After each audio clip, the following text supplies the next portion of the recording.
Good morning to all of us.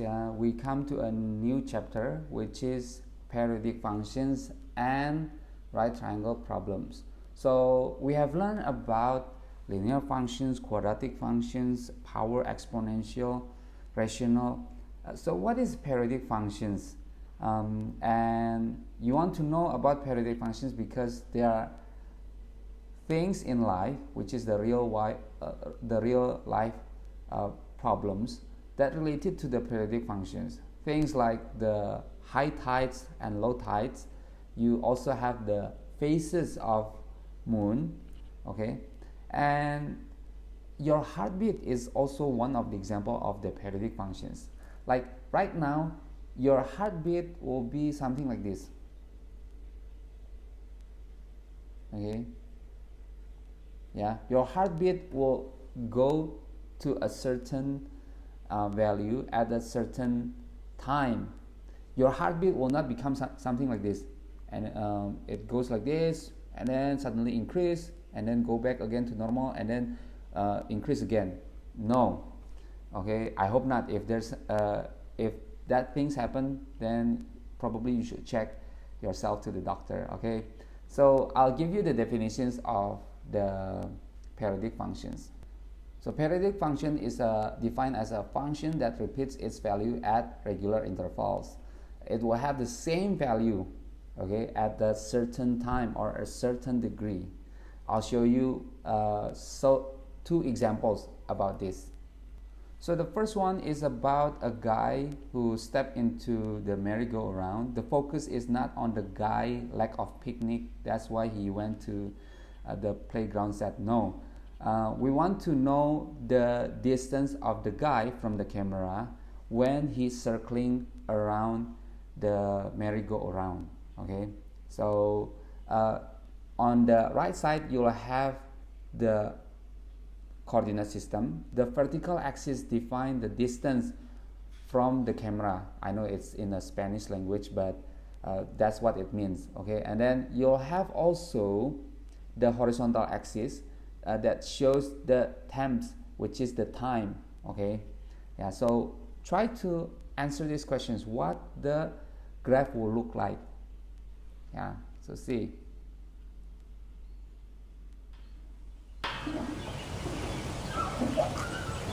Okay, it travels. Circling. That is the periodic functions, and then he stops, right? The distance is still the same, and then it went away, that's why it increased. Okay, that's one example of the periodic functions. It will have a certain value at a certain time. It repeats again. Okay, that's the keyword. It repeats its value at a regular intervals. Let's see the second example. On this video, we have the height of the red seat on the Ferris wheel. So it's represented over there, right, with the red dot circle, and the vertical axis shows the height of the red seat on the Ferris wheel. The horizontal axis represents the degree. Okay, so it depends on the degree. Let's see, if I change the degree, what will happen? So if I change or I increase the degree from 0 up to 90, that's the highest point, and then it goes to 180, that comes to the initial position, and then it travels to 270 degree.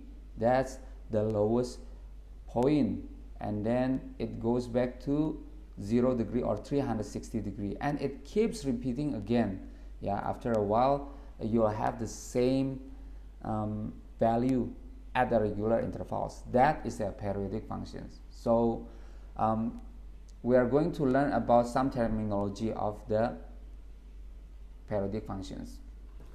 There are three terminology that we are going to learn for today. The first one is the standard angle, the standard position of an angle. The second is the coterminal angles, and then the third one is the reference angle. Okay, so let's begin with the first, which is the standard position of the angle. Now the standard position of an angle is defined in these three characteristics. Okay, I put it on the keywords over here. So the first characteristic, that the standard position of an angle, it begins from the origin. So the vertex begin from the origin. You will not have the vertex over here, you will not have it over here or somewhere. Okay, you'll have it on the origin. So it starts from the origin. Yeah, since we are going to learn about the angle, then if you are told to put the theta equal with 60 degree, so how do you put it? Yeah, you make the Cartesian coordinate. Okay, if you are told to put it on the Cartesian coordinate, then you'll have u and v instead of x and y. And it says also that the initial side, okay, is the positive horizontal axis. The initial side is the positive horizontal axis. It means that if you have a horizontal axis, you have two parts. One is positive horizontal axis, the other one is the negative horizontal axis. And always, when we have the standard position, it begins from the positive horizontal axis. It means that this one will act as 0 degree. Okay, and you have that the counterclockwise is positive, the clockwise is negative. So theta equal with 60 degree is positive number, right? So when it is a positive number, then it must be counterclockwise. So you'll have it like this. This is 60 degree.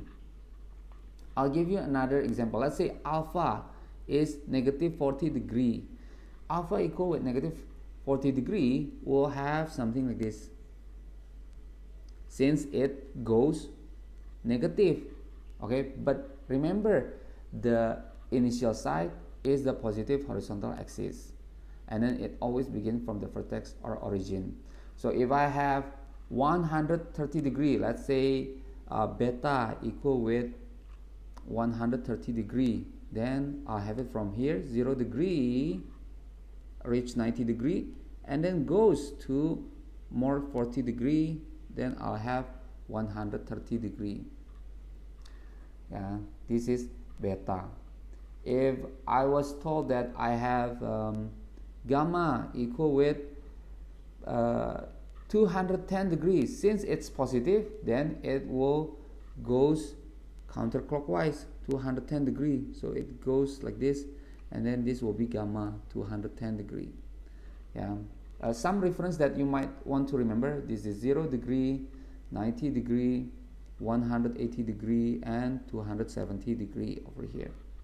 Okay, let's move to the next terminology, which is the coterminal angles. The coterminal angles, two angles are called coterminal angles if and only if they have the same terminal sides. What I mean is this: if I have that this is 130 degree, like the previous example, okay, and if this is 130 degree, I can also say that this is equal with negative 230 degree.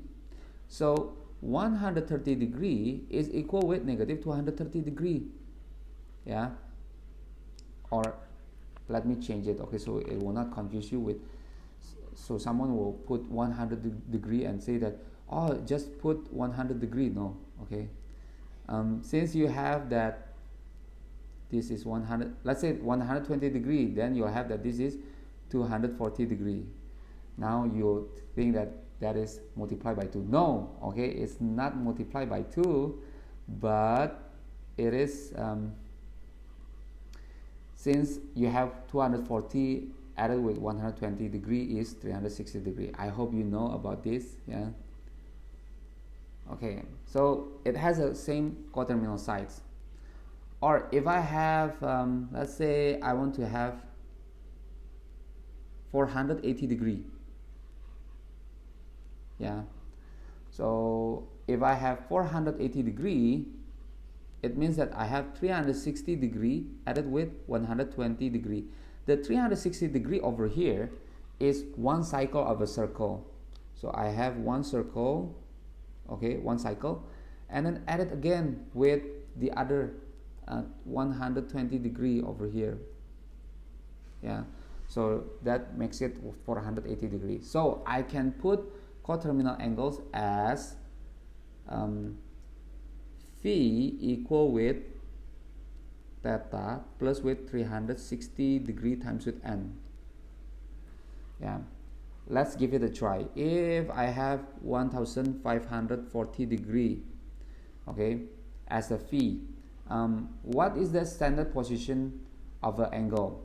Okay, which means that it will be from 0 to 360 degree.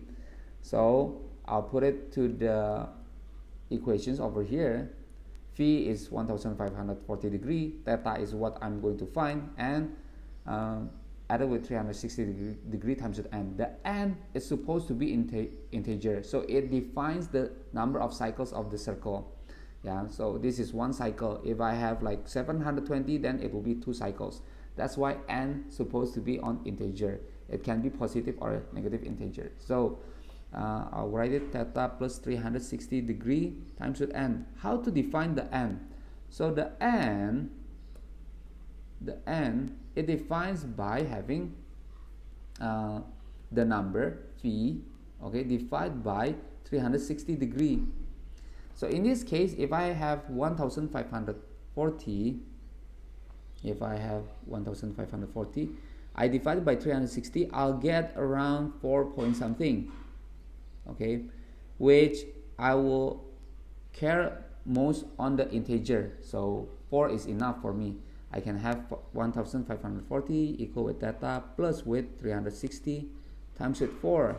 So I'll have 1540 equal with theta plus 1440, and then theta equal with, subtract both sides with 1440, you'll get theta equal with 100 degree. Okay, so it means that 1540 degree is also have the coterminal angles 100 degree. Yeah, okay, that's the coterminal angles. So we have learned about standard position of an angle, we have coterminal angles, and now is the reference angle. Reference angle is quite easy. Yeah, it's defined as the angle on the that formed by the horizontal axis and the terminal sides, but it must be positive acute. Yeah, what kind of angle are you? I'm acute angle. Okay, not funny. Okay, so we'll have the angle that form between the horizontal axis and the terminal side. Yeah, kadang-kadang lucu ya. If you are the angle, okay, you'll be acute angle. Sinister. Okay, so back again to this one. We have the angle formed between the horizontal axis and the terminal sides. Yeah, so I'll draw a terminal side. This is the terminal side. Okay, and the angle formed between the horizontal axis and the terminal side must be the reference angle. Not really, because you have the positive and the negative axis. It didn't tell you which one, right? So if it is formed, then you'll have two possibilities where you have a A angle or B angle. Now the reference angle is always the positive acute, so it must be B in this case. I'll give you the example. If I have 70 degree, theta equal with 70 degree, then the angle, the theta r will be 70 degree also. Okay, positive. If I have 130 degree as the theta, then what is the reference angle? So the reference angle of 130 will be 50 degree, always positive. If I have 210 degrees, so let's say that this is 210 degree, theta equal with 210 degree, then the theta r, theta reference, will be 30 degree. Okay, or if I have 310 degree, let's put it over here. 310 degree. So this is 310 degree. Theta equal with 310 degree. So what is the angle? The reference angle. The reference angle will be this one. Okay, which is 50 degree. Okay, so I'll highlight the reference angle. It will be this one. Okay, and then you have, for the red one is only this part, and then for the green I don't have to highlight it. Okay, so there you go. You have the reference angle, the coterminal, and you have the center position of an angle. This one is still quite easy. In the next we are going to learn more about sine and cosine functions.